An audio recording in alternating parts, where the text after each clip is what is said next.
Mateus 16, versículo 13 ao 20.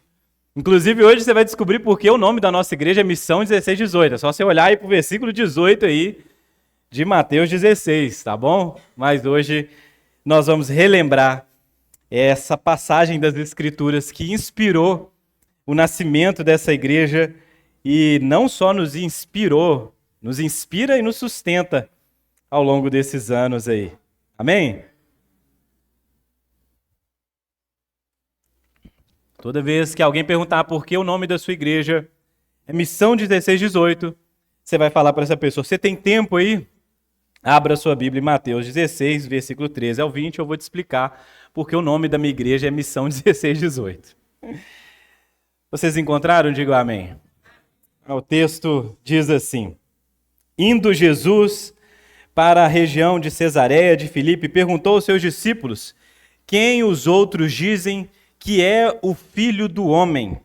E eles responderam, uns dizem que é João Batista, outros dizem que é Elias, e outros dizem que é Jeremias, ou um dos profetas. Ao que Jesus perguntou, e vocês, quem dizem que eu sou?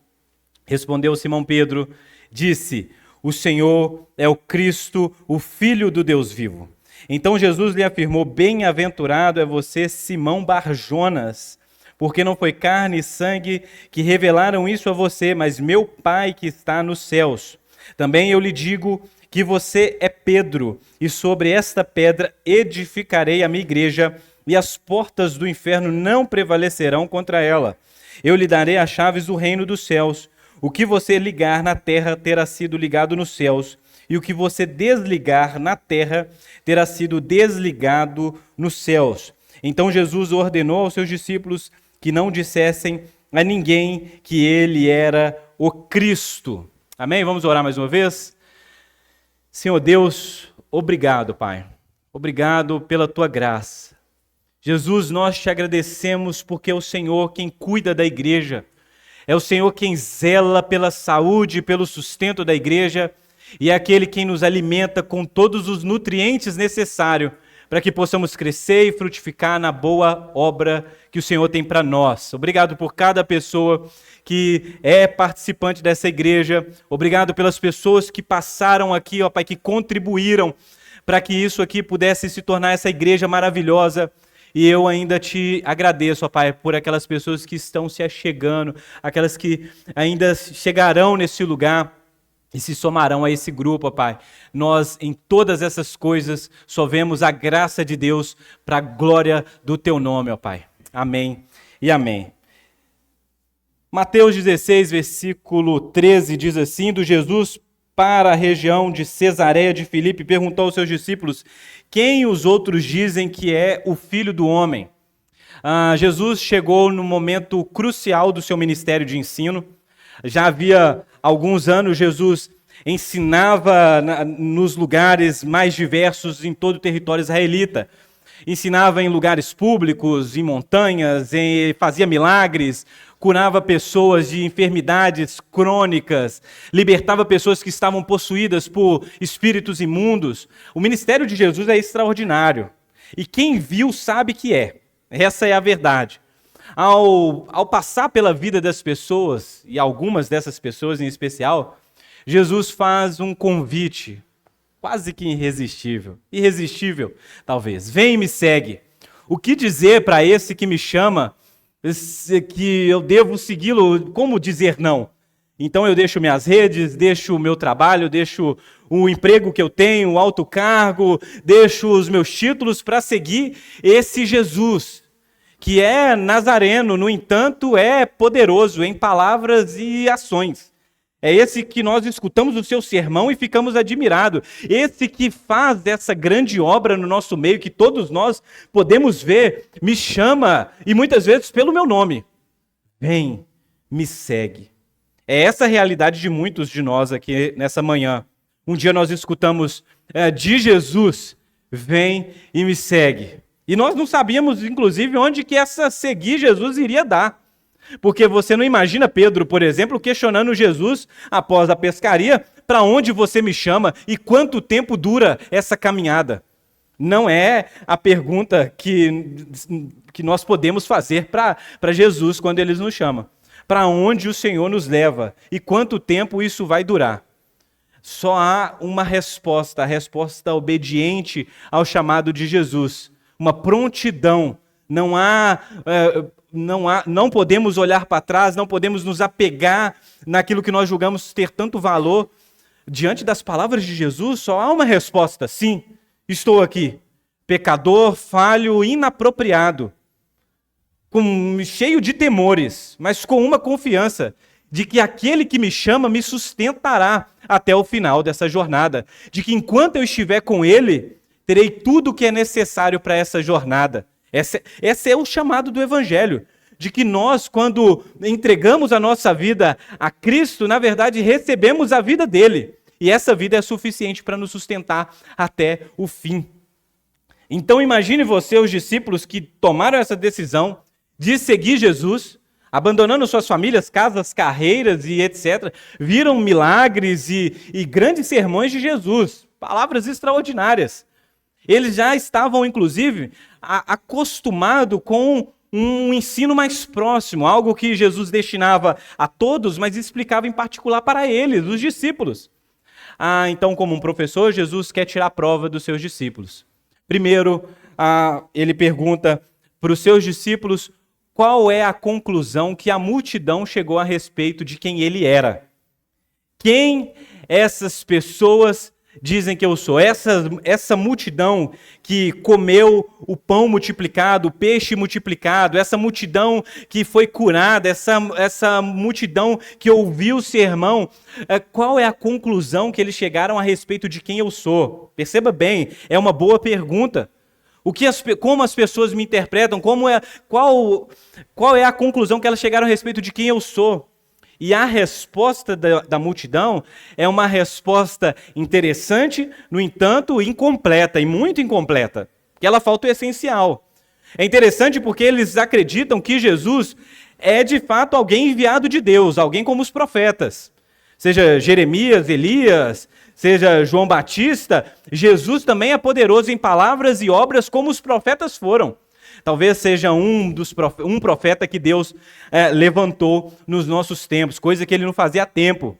Há 400 anos, o silêncio de Deus significou a ausência de profetas como aqueles, como Jeremias, Elias, né? Mas com a chegada de João Batista, Deus falou. E agora Deus fala novamente por meio desse tal de Jesus.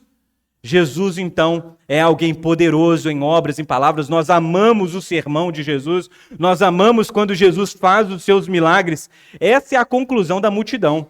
Inclusive, você pode pensar que grande parte do que significa ser evangélico nos dias de hoje significa crer nessas mesmas coisas.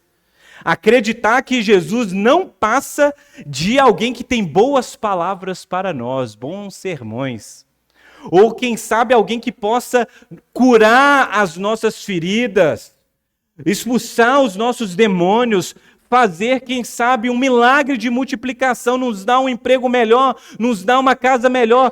Jesus, para muitos evangélicos do nosso país, não passa de um gênio da lâmpada mágica que só serve para realizar os nossos desejos e as nossas vontades. E nós nos chamamos de evangélicos ou de cristãos pelo simples fato de o seguir. Nós seguimos Jesus, nós vamos na igreja no domingo, nós adoramos ser evangélicos, nós escutamos músicas evangélicas. No entanto, nós vamos perceber aqui que há uma diferença clara entre seguir Jesus de longe e seguir Jesus de perto. Seguir Jesus de longe é isso. Falta intimidade, falta esse escutar de perto a voz de Jesus. E por isso, por escutar de longe, me confundo, não chego às conclusões, não percebo a explicação. O Jesus que se revela fica mal interpretado dentro do meu coração.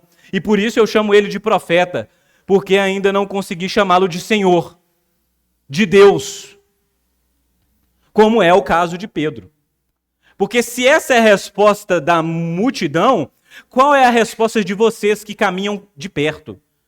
Vocês que comem comigo, vocês que andam comigo, vocês que veem na minha face a dureza do ministério, vocês que sentem comigo, vocês que por pouco não escutam as batidas do meu coração, qual é a conclusão que vocês chegaram? É uma conclusão diferente ou não? E Pedro, impelido por Deus, a gente acha que é só uma questão do Pedro, né? A personalidade do Pedro impulsiva, mas não se engane, o Pedro era assim, tinha uma personalidade diferente. Mas o Pedro, na verdade, era um sedento por Deus. Às vezes a gente confunde o Pedro com um ansioso, ou até erradamente como um sanguíneo, né? O Pedro é alguém sedento por Deus. É um israelita desejando ser salvo, desejando se encontrar com o Messias. E quando ele percebe que é o Cristo, o Filho do Deus vivo, que te pergunta, que faz essa pergunta para ele, é como se o coração dele acelerasse. E ele fosse iluminado no seu coração e não pudesse segurar e confessa: tu és o Cristo, o Filho do Deus vivo. Mas o que isso significa? O que significa chamar Jesus de Cristo? O que significa dizer que ele é o Filho do Deus vivo? Significa primeiro uma coisa: de que aquele Messias prometido pelos profetas no Antigo Testamento havia chegado. Jesus não era um profeta, ele era o Messias prometido, a qual todos os profetas falaram e criaram essa esperança, essa expectativa, esse desejo da chegada do Messias. Havia essa expectativa no povo de Israel de que um dia Deus enviaria o seu Messias. E o problema daquela nação, daquelas pessoas seria resolvido. O problema da desobediência do coração, eles receberiam um novo coração, um novo tempo seria estabelecido, um tempo de paz, um tempo de comunhão com Deus. Aquele povo rebelde seria novamente trazido para perto de Deus, e o Deus ia tratar eles como filhos, como nação, como seu povo. No entanto, quem poderia realizar essa obra? Davi, inclusive, que foi o melhor rei de Israel, nem se compara ao Messias, porque o Messias pode não somente fazer grandes obras como Davi, mas faria algo extraordinário. Traria de volta Deus para o povo e o povo para Deus. Uma nova aliança seria estabelecida. Pecados seriam perdoados.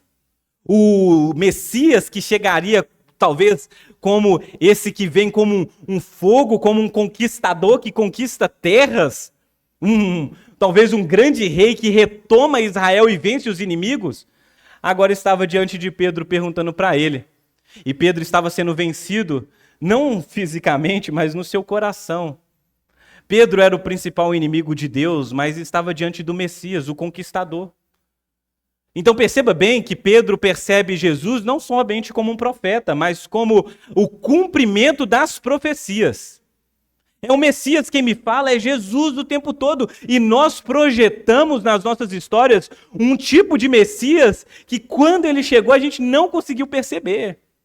Entendeu? Ele não tomaria o poder pela força. Ele não chegaria com toda essa pompa que nós pensamos, mas chega como um neném, num estábulo, num lugar humilde.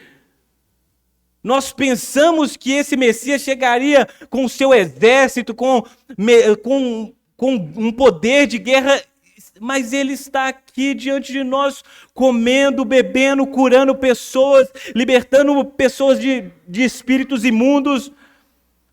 Ele está falando com uma voz doce, talvez ao final do dia rouca e cansada, mas com amor, com misericórdia, em nome de Deus. E como essas palavras são poderosas para nós. Inclusive, Pedro, quando é questionado em um momento do ministério de Jesus, quando Jesus é abandonado por não atender a expectativa dos líderes, e grande multidão deixa Jesus, o próprio Jesus pergunta para os discípulos: e vocês também não querem ir? Por que vocês também não vão embora e me abandonam como todos os outros? E Pedro responde: para quem iremos? Se só tu tens as palavras de vida eterna. É como se as palavras de Jesus para Pedro fosse tudo que ele tinha. E fosse mais precioso do que qualquer outra coisa. É melhor essa vida. A sua graça é melhor do que a vida. Nós cantamos isso essa manhã, meus irmãos. Tu és o nosso Messias que chegou para nos salvar. Então, primeiramente, nosso Messias é Jesus, o nosso Salvador, o nosso Rei. O Messias era esse que seria o Rei, o ungido de Deus. Aquele que é capacitado, aquele que tem autoridade para governar sobre a nação e sobre as nações. Salmos capítulo 2, inclusive, fala que esse Messias, esse ungido, receberia de Deus a autoridade para despedaçar as nações e destruir todos os seus inimigos. No entanto, era tempo de misericórdia. Se os reis se curvarem diante do Messias e beijarem o Messias, eles serão perdoados. Quem somos nós? Aqueles que se curvaram diante de Jesus. Aqueles que eram inimigos e alvos da ira de Deus, que reconheceram seus pecados e encontraram misericórdia no Messias. No entanto, o que ninguém esperava, porque todos esperavam a chegada do Messias, mas o que ninguém esperava era que o Messias seria o próprio Deus. Isso é extraordinário. De que tu és do Filho de Deus, é que Jesus é o Filho unigênito de Deus, o próprio Deus encarnado e diante de nós. Nós pensávamos que Deus estava longe, distante, mas Ele está aqui diante de nós, em carne e osso, para que nós possamos ver o Deus glorioso nessa forma humana. Isso é um milagre. Isso é um absurdo. Inclusive, isso é um paradigma da fé cristã, de que Deus se tornou carne, habitou no meio de nós, entre nós, cheio de graça e de verdade. Isso é coisa de maluco crer nisso. Você está entendendo? Você ser crente, você precisa crer nisso. De que, perceba bem, o Deus que criou esse universo. Você pega um telescópio, o mais extraordinário que um ser humano pode construir, aponta ele para o espaço mais distante no universo e tenta fotografar as galáxias, as estrelas, as poeiras, os buracos negros, e chega um momento em que alguém diz: depois dali não há mais nada. Depois dali não há mais nada, há apenas o infinito. E nós estamos diante de Pedro dizendo: o Deus que cria o infinito e que não pode ser contido, porque não se engane, Deus não está dentro do universo, o universo é criação de Deus. O Deus que cria o que nós dizemos que é infinito, que não pode ser contido por esse infinito, Deus que é maior do que isso, está agora diante de Pedro, em carne e osso. Isso é um milagre. O nosso Messias é Deus. O nosso Messias não é um homem qualquer, não é um profeta, não é alguém extraordinário, não é alguém que nós possamos dizer: olha ali, um homem que existiu e morreu e acabou. Nós estamos dizendo que o nosso Messias, o nosso Salvador, o nosso Rei é Deus. É aquele a qual as Escrituras dizem que vem da ordem de Melquisedeque, não tem início nem fim. O seu reino é para sempre. É o nosso Jesus. Esse é o Deus que nós adoramos aqui de manhã. Nós levantamos as nossas mãos, nós oramos a um Deus que é esse Deus, que tanto nos ama, que faz tanta questão. Olha só que coisa, é um absurdo isso. Na minha mente humana eu fico me debatendo. Porque como Deus que criou céus e terra e todo esse universo maravilhoso, inclusive coisas que eu considero mais interessantes do que a mim mesmo, como esse Deus pode me amar a ponto de vir nessa terra? Por isso que Filipenses capítulo 2 fala da auto-humilhação de Deus. De que Deus, existindo em glória, se humilha.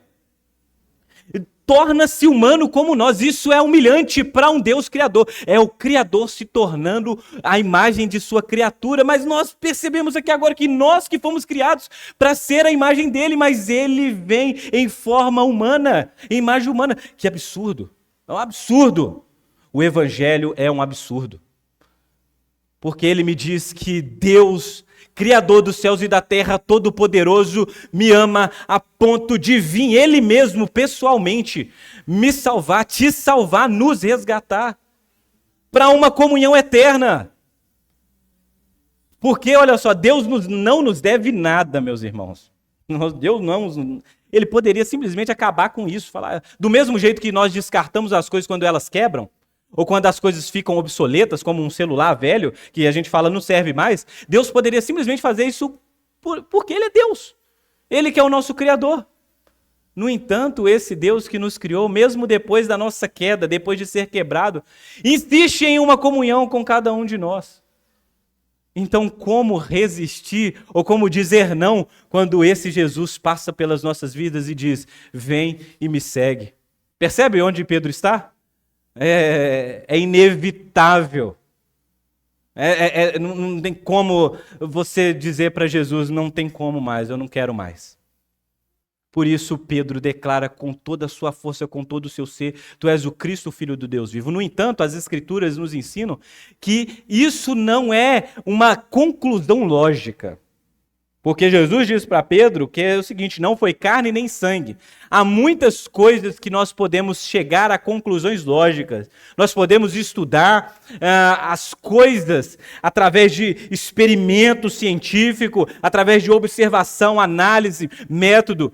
No entanto, nascer de novo, fazer essa confissão de fé a respeito de Jesus precisa ser algo, precisa ser um milagre, precisa ser algo que vem de Deus. O próprio Deus precisa dar isso para a gente, entendimento de quem Jesus é.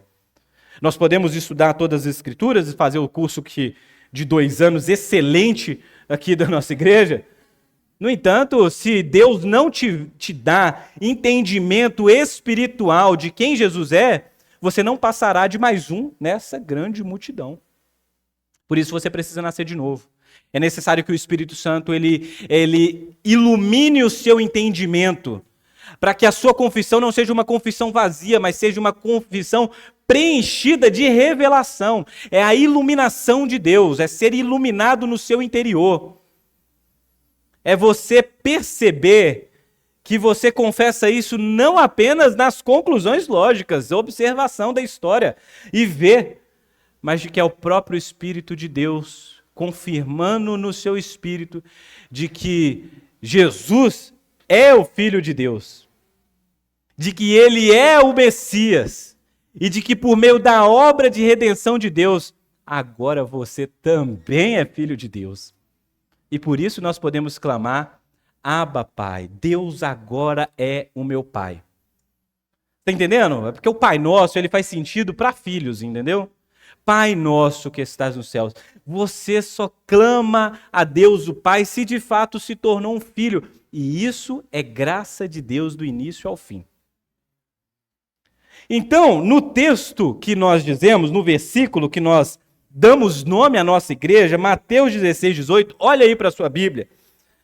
O que Jesus diz é interessantíssimo. Também eu te digo que você é Pedro, e sobre essa pedra edificarei a minha igreja, e as portas do inferno não prevalecerão contra ela. Perceba bem o que é a igreja.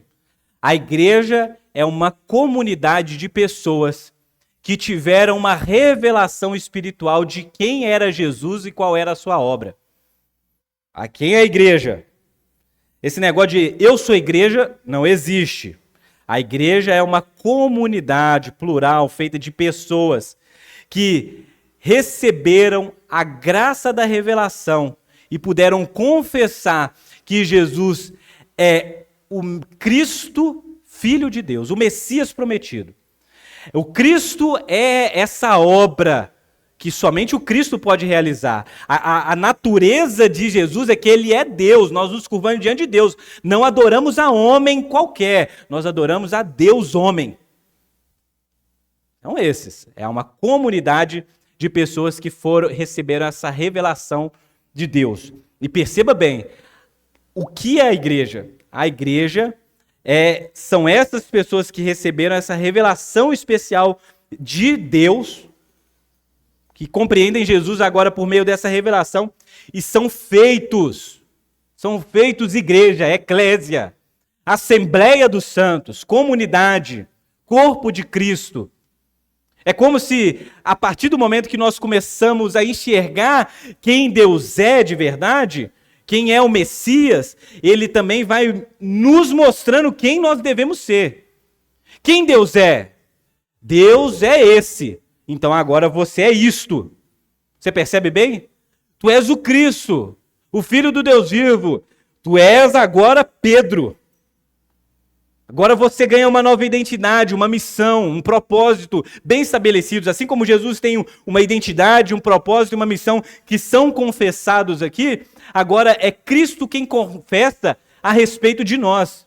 Nós confessamos para Cristo, tu és. E agora ele confessa para nós, vocês são. Tu és Pedro, um trocadilho, né? Petros e Petra. Você é um rochoso, um fragmento, uma pedra que eu uso para edificação. No entanto, a igreja será edificada sobre a rocha, sobre essa confissão sua. Essa igreja será edificada sobre Cristo. E essa igreja que é edificada sobre Cristo, as portas do inferno não podem prevalecer contra ela. Então perceba bem que não é Pedro a rocha dessa igreja. Inclusive, a igreja católica romana, por muito tempo e até hoje sustenta isso, né, de que Pedro é essa rocha onde a igreja é edificada, né? Não faz sentido, porque o próprio Pedro vai dizer nas suas cartas que a rocha de edificação da igreja é Jesus. E o ensino dos apóstolos e do profeta é o quê? Jesus. Não há outro edifício, não há outra edificação, porque se nós somos edificados em cima de homens, nós vamos ruir, porque não é seguro. No entanto, quem somos nós? Como diz o próprio Pedro em uma de suas cartas, pedras vivas. Somos esses fragmentados, esses rochosos, que somos juntados a esse grande edifício chamado Igreja de Deus, a qual Jesus edifica com suas próprias mãos. Então há algo extraordinário sendo revelado diante de nós, de que a igreja, ela é essa comunidade de discípulos de Jesus, que são edificados, cuidados, ajuntados, salvos, santificados, reunidos, a qual as portas do inferno não podem prevalecer. De que, do mesmo jeito que Pedro agora é parte desse grande plano de Deus, nós aqui também somos chamados e convidados para ser igreja. Por isso que a nossa missão é ser igreja. Que igreja? Ser a igreja de Cristo. A nossa missão é ser igreja, não é fazer igreja. Você pode fazer missão 16, 18. Isso aqui é instituição. Missão 16, 18 é instituição. Mas ser igreja é participar dessa realidade espiritual que começou com esses discípulos aqui, com esses apóstolos. E só termina quando Jesus pisar novamente nesse lugar aqui, voltar, na sua segunda vinda. Quando ele falar, acabou, gente. Fechou, é isso aqui, ó. A igreja é isso aqui. Começou lá, terminou aqui, povo de Deus reunido, acabou, não tem mais luta, não tem mais batalha, tá entendendo? Não precisa evangelizar mais, cuidar dos pobres, das viúvas, dos órfãos, lutar por justiça, não tem mais que fazer isso, porque acabou. Mas enquanto esse dia não chega, quem está responsável por poder, de alguma maneira, manifestar ou sinalizar a chegada do reino em Jesus aqui? Nós, a igreja. Ser igreja é isso. Onde a igreja vai, onde a igreja pisa, ela deveria então sinalizar essa luz do evangelho, esse testemunho público de que Jesus é o Messias e Deus. E onde essa revelação chegasse, então o inferno seria então destruído, destronado. E a gente olha para a palavra inferno aqui, que algumas versões está Hades, outras está morte, e nós podemos chegar a, no mínimo, uma conclusão de que aquilo que o pecado fez com a humanidade, os efeitos do pecado, a morte, o inferno, o subjugamento de nós a Satanás, tudo isso é desfeito quando o evangelho chega, quando a revelação de quem Deus é e aquilo que ele faz chega na vida de pessoas. E qual é a principal forma que isso chega? Através da pregação que é feita pela igreja. Quem é a igreja? Nós, essa comunidade de pessoas que foram alcançadas por Jesus, convidadas a segui-lo, receber uma revelação de Deus, de quem ele é, de quem é Jesus, qual é a sua obra, e permanecem caminhando. Perceba bem, eu não estou querendo dizer aqui que você precisa chegar num primeiro dia a todas as conclusões possíveis a respeito de Jesus. Porque se você pensasse minuciosamente assim, qual é a obra de Jesus, nós iríamos enumerar dezenas aqui. sobre aspectos e os atributos, sobre o caráter e a divindade de Jesus. Nós iríamos enumerar dezenas aqui. O que nós estamos dizendo é o seguinte, que andar com Jesus, ser igreja de Jesus, é dia a dia descobrir quem ele é e aquilo que ele faz. E conforme nós vamos descobrindo quem ele é, nós também vamos descobrindo quem nós somos e aquilo que nós devemos fazer. Perceba bem isso. Deus tem um plano muito bem orquestrado, arquitetado na história. E ele decidiu revelar o seu plano ao mundo através da sua igreja. É isso que Paulo vai dizer em Efésios capítulo 3. De que a igreja é chamada a revelar nesse mundo esses mistérios de Deus, essa multiforme graça de Deus. Então, pensa bem como é lindo a gente pensar sobre o que significa ser igreja. E de como a gente precisa restaurar uma teologia da igreja para que isso possa mudar, para que isso possa nos orientar. Qual é o nosso foco, meus irmãos, como igreja? O nosso foco principal é continuar conhecendo esse Cristo, descobrindo quem ele é e louvando e reconhecendo as suas obras e a sua identidade, o seu caráter, aquilo que ele fez na cruz e aquilo que ele faz por nós. E conforme nós reconhecemos, proclamamos isso, adoramos isso nos nossos cultos, fazemos isso também no mundo e com as pessoas que nós temos contato. Por isso que pregar o evangelho é uma série de declarações, de confissões a respeito de quem é Cristo e aquilo que ele faz. As obras de Deus sendo proclamadas em todos os lugares desse mundo. E aqueles que vão crendo, e aqueles que vão recebendo essa revelação, essas pessoas vão sendo ajuntadas. Nós dizemos para essas pessoas, olha, agora você pertence a uma família que é muito maior do que nós. Olha, o batismo, ele é essa experiência pública onde nós visualizamos aquilo que acontece no coração. Você nasceu de novo. Você experimentou um milagre do novo nascimento no seu coração. Deus se revelou. No seu coração, algo aconteceu extraordinariamente. Então aqui nós vemos em parte. Mas o milagre do novo nascimento, ele é extraordinário. E aqueles que nasceram de novo são chamados a ser esses rochosos, essas pedras vivas que são edificadas na igreja de Cristo. Uma certeza nós temos.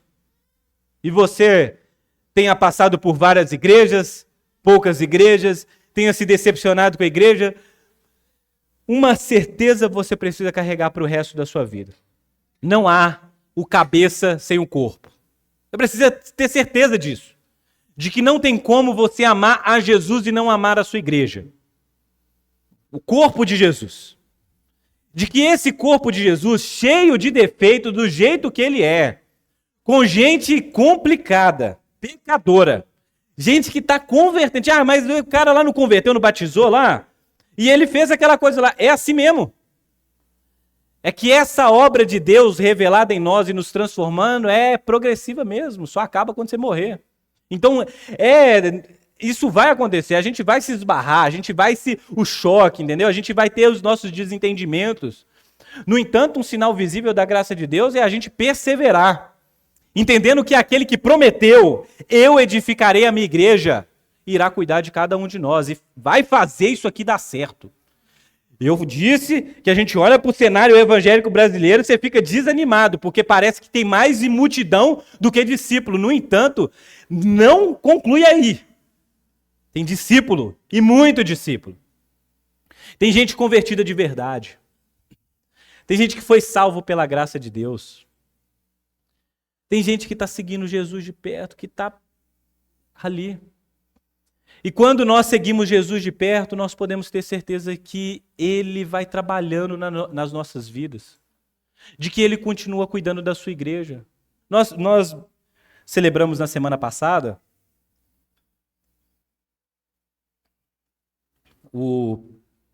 a Reforma Protestante e nós vimos isso. De como Deus não abandonou a sua igreja. De como as coisas, quando pareciam estar perdidas, simplesmente Deus vai e faz e renova a igreja. E de como nós precisamos crer nisso diariamente nas nossas vidas. Desistir da igreja talvez não seja a coisa mais inteligente, inclusive é ilógico isso, porque você que nasceu de novo é chamado a ser igreja, sim ou não? Então você precisa lutar por isso. Uma coisa que você precisa ter em mente é que esse foi um dos nossos anseios lá em 2015, quando nós começamos a plantar essa igreja. Nós estávamos nessa luta de que a igreja brasileira ela sofre uma corrupção moral, ética, distanciou das escrituras. E diante dessa realidade de encarar os fatos que não eram boas notícias, a gente pensa, e aí, o que a gente vai fazer? E diante de olhar para Cristo e olhar para aquilo que Cristo diz a respeito de nós, só existe uma opção: assumir a responsabilidade, arregaçar as mangas e falar, então eu preciso lutar, trabalhar e me envolver com esse processo. Ficar de longe dizendo, não presta, isso, aquilo está errado, isso é... Isso não faz o mínimo sentido. Bater em um espantalho não faz o mínimo sentido para nós. Então nós precisamos nos envolver. E quem sabe Deus não está nos chamando aqui de novo, mais um dia. Eu posso contar com você? Se depender de você, se os outros abandonarem o barco, se outros continuarem distante, você que está aqui me escutando, você que escuta essa mensagem hoje, você insistirá na igreja assim como Jesus insiste? Você tem coragem de doar a sua vida para essa causa? Foram esses os questionamentos que eu tive lá em 2015. Foi quando eu e a Carla, num quarto, orando e pensando sobre a igreja, lamentando por nós mesmos não vivemos à altura daquilo que Deus nos chamou, dissemos, Jesus, nós estamos aqui. O que é que o Senhor deseja fazer? Faça também pelas nossas vidas. Nós não queremos ficar alheio. Nós queremos nos envolver com isso que significa ser igreja. E quantas vezes a gente precisou lembrar disso? De que ser igreja não é uma opção para nenhum cristão. Nós estamos em missão, meu irmão. Você é chamado para uma missão de ser e testemunhar nesse mundo caído o evangelho do reino de Deus. Como nós fazemos isso? Através de uma vida que é revelada em comunidade. Para que o mundo possa olhar para nós, pecadores reunidos diante de Cristo Jesus, e possa dizer, se eles estão lá, é possível que isso seja para mim também. Para que o mundo olhe para cada um de nós com as nossas falhas e dificuldades e incapacidades e diga assim, se essa pessoa nasceu de novo, está junto com Deus, na comunhão com Ele, talvez seja possível para mim também. Eu também posso ser igreja. Então a nossa igreja, a Missão 16:8, ela se esforça para a gente tentar, para a gente ser um pouquinho do que é a realidade espiritual da igreja de Jesus. A gente tenta aqui emular comunhão, evangelho no centro, seriedade com as escrituras, entendeu? Mas obviamente você vai perceber falhas. Por quê? Porque isso aqui não é a totalidade da igreja de Jesus. Isso aqui é uma parte da igreja de Jesus. A totalidade da igreja de Jesus tem no mínimo 2.000 anos de idade. Então a gente só vai conseguir fazer essa conclusão, essa análise, quando acabar isso aqui. Enquanto isso, nós podemos fazer o seguinte: onde, como, talvez nessa pequena comunidade, nos esforçar mutuamente para continuar seguindo Jesus, ser tratado por Ele, cuidado por Ele, pregando o Evangelho e manifestando as suas boas obras para que Ele seja glorificado. Está entendendo? Nossa missão aqui não é mudar o mundo. Nossa missão aqui é tentar, se esforçar, lutar, suar, para que pelo menos as nossas vidas sejam mudadas. Dos nossos familiares, dos nossos amigos, quem sabe nas empresas que a gente trabalha e quem sabe nos bairros onde nós vivemos. Mas o mundo, aí nós vamos precisar de mais comunidades, porque a igreja de Jesus é maior do que a gente. Entendeu? Mas não se engane, você também é chamado a uma missão, uma micromissão. na sua vida, no seu bairro, na sua casa, no seu lar. E você só é capaz de caminhar nesse chamado se diariamente você caminhar numa revelação progressiva de quem é Jesus e aquilo que ele fez. Conhecer o evangelho de verdade. Eu costumo perguntar às pessoas, porque em Mateus, no final de Mateus, Jesus fala assim, então vocês vão pelo mundo, fazendo discípulos de todas as nações, batizando em nome do Pai, do Filho e do Espírito Santo, e ensinando a guardar todas as coisas que eu tenho ordenado a vocês.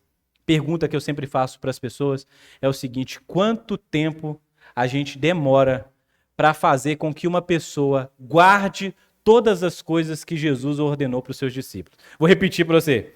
Quanto tempo uma pessoa demora para guardar todas as coisas que Jesus ordenou aos seus discípulos? Alguém diria, 3 anos, Thiago, foi o tempo do ministério de Jesus. Outra pessoa, talvez mais sábia, diria, uma vida. Quanto tempo demora a nossa missão? De pregar o evangelho, de cuidar de pessoas, de manifestar as suas obras enquanto nós vivemos, de fazer com que as pessoas guardem todas as coisas. É por isso que tem culto todo domingo. Tem muita coisa para guardar, entendeu? Tem culto, tem grupo de crescimento, tem seminário, tem livro. É porque é coisa demais para você guardar, entendeu? E não é porque é coisa demais para você guardar que você fala assim, então eu não vou guardar nada, porque eu não vou dar conta. Não é isso que demora toda uma vida? Não. É porque conforme você vai crescendo em fé, em convicção, em conhecimento de Jesus, você é transformado. A sua capacidade de ser igreja junto com outros irmãos, ela é aprimorada, você vai amadurecendo, você vai sendo santificado, Deus vai convertendo mais seu coração, limpando essas nhaca que você tem aí, entendeu? Você fala assim, não, Thiago, mas eu nasci assim, a minha família lá é uma brigadeira, o pessoal fala alto mesmo, é sem educação, a gente trata mal um ao outro mesmo, eu nasci assim, a gente é assim. Não! Você converteu, meu irmão. Você não está entendendo? O Espírito Santo habita dentro de você, um novo coração. Deus deseja e nós desejamos ver os frutos de um convertido sendo manifestado na sua vida. Só que não vai ser hoje de uma vez. Mas por isso você precisa conhecer, caminhar um passo de cada vez, um degrau de cada vez. E conforme você vai conhecendo sobre quem é Jesus, declarando tu és o Cristo, o Filho do Deus vivo, vivendo essas realidades, você também vai sendo transformado. E se encaixando e se encontrando. Entendeu? Por isso que eu digo, vale a pena. Vale a missão, vale o esforço, vale a dedicação. Para que outras pessoas também possam experimentar dessa realidade. Isso aqui não é um projeto pessoal. Ninguém aqui pensa isso, eu não penso isso. De que a missão é um projeto pessoal em que eu vou ser uma pessoa... Que isso? Que maluquice é essa? A gente, desde o início, só queria edificar uma igreja, plantar uma igreja onde a gente pudesse ter acesso à palavra de Deus livremente, conhecer a Cristo, conhecer as suas obras, quem Ele era.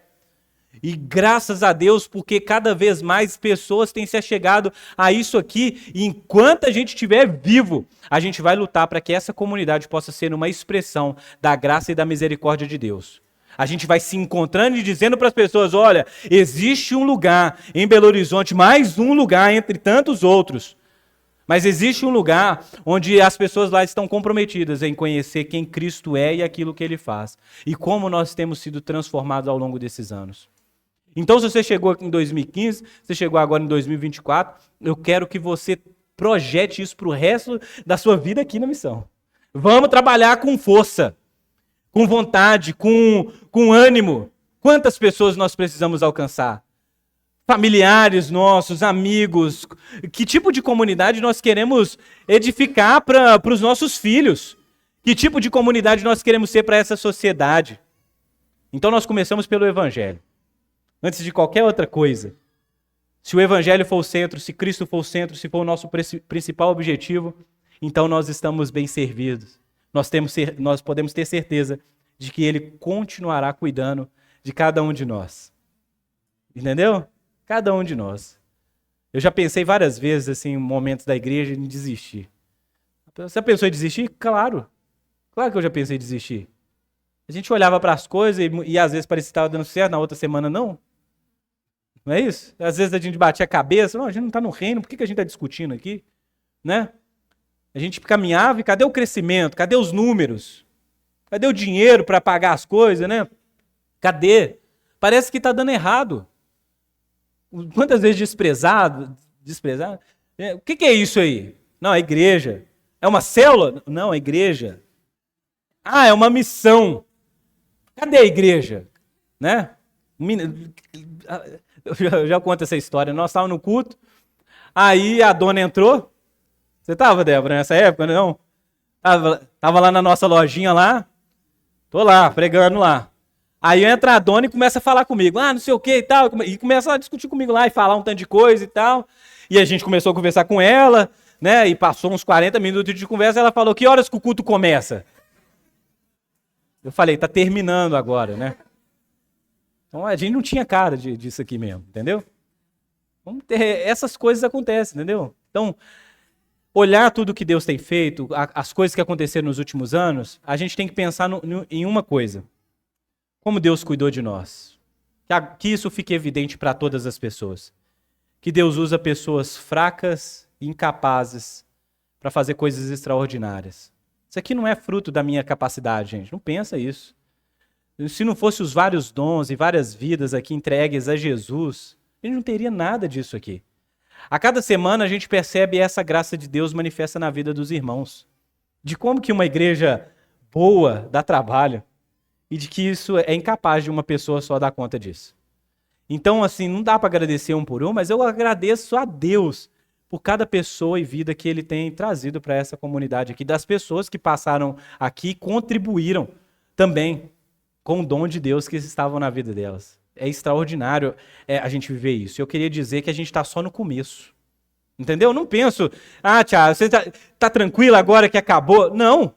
Tem muito trabalho ainda, tem muita coisa, muita gente para alcançar. Jesus precisa ser conhecido devidamente em Belo Horizonte. Tem muita gente que acha que ele é só um profeta, um realizador de milagre. Não, nós devemos e temos um compromisso de proclamar Jesus como Messias, o nosso Rei, Senhor, Salvador, o nosso Deus. O Evangelho em carne. No versículo 20, para terminar, Jesus diz aos discípulos que não deveriam dizer isso a ninguém, que ele era o Cristo. E a gente precisa entender que isso era para aquele momento, viu, meus irmãos? Agora há uma mensagem sobre nós de que nós devemos dizer às pessoas. O segredo messiânico já não precisa mais. Agora nós dizemos para as pessoas, sim, Jesus é o Cristo. Vale a pena, Tiago? A vida. Vale a vida. Se ele te chamar, siga-o e a sua vida será transformada. Você viverá uma realidade muito maior do que se pode imaginar. Amém, meus irmãos? Vamos nos